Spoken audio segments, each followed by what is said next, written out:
ত্রিপুরার দক্ষিণ জেলার বাইখোড়া এলাকায় এক কৃষক অভিনব সাফল্যের নজির গড়লেন এক কৃষক। একই সাথে 7 প্রজাতির আলু চাষ করে তাক লাগিয়ে দিয়েছেন পূর্ব চরকবাই গ্রাম পঞ্চায়েতের কৃষক মৃণাল দেবনাথ।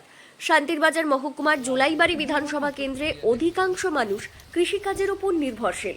জোলাইবাড়ি কৃষি দপ্তরের সহযোগিতা ও পরামর্শে এই এলাকায় কৃষকরা এসব ধান ছাড়াও বিভিন্ন সবজি চাষে এগিয়ে আসছেন। কৃষক মৃণাল দেবনাথ হিমালিনী, চিপসোনা 3, নীলকণ্ঠ, পোকরাজ, করণ, সঙ্গম এবং উদয় এই 7 ধরনের আলু চাষ করে সফলতা পেয়েছেন। এর মধ্যে সবচেয়ে ব্যতিক্রমী হলো নীলকণ্ঠ আলু। জানা গেছে কর্মসূত্রে বাইরে গিয়ে মাত্র 4টি নীলকণ্ঠ আলু এনে 16টি চারাগাছ লাগান তিনি। সেই চারাগাছ থেকে ইতিমধ্যে প্রায় 14 কেজি আলু উৎপাদন হয়েছে।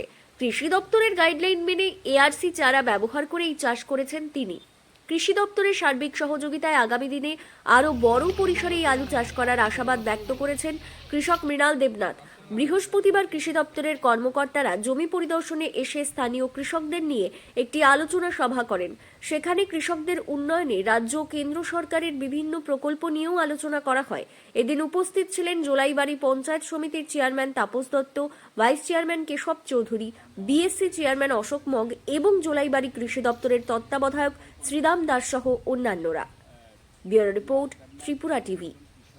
নমস্কার, আমার নাম মৃণাল দেবনাথ। আমি পূর্ব চরকপাই গ্রাম পঞ্চায়েতের একজন কৃষক এবং ফুল এবং আলু চাষি। তা আমি এবছর 7 জাতের আলু চাষ করেছি গভর্নমেন্টের সহায়তায়। পুরোপুরি কৃষি দপ্তর এবং ব্লক বিভিন্ন দপ্তর থেকে আমাকে প্রতিনিয়ত সহায়তা করা হয়েছে।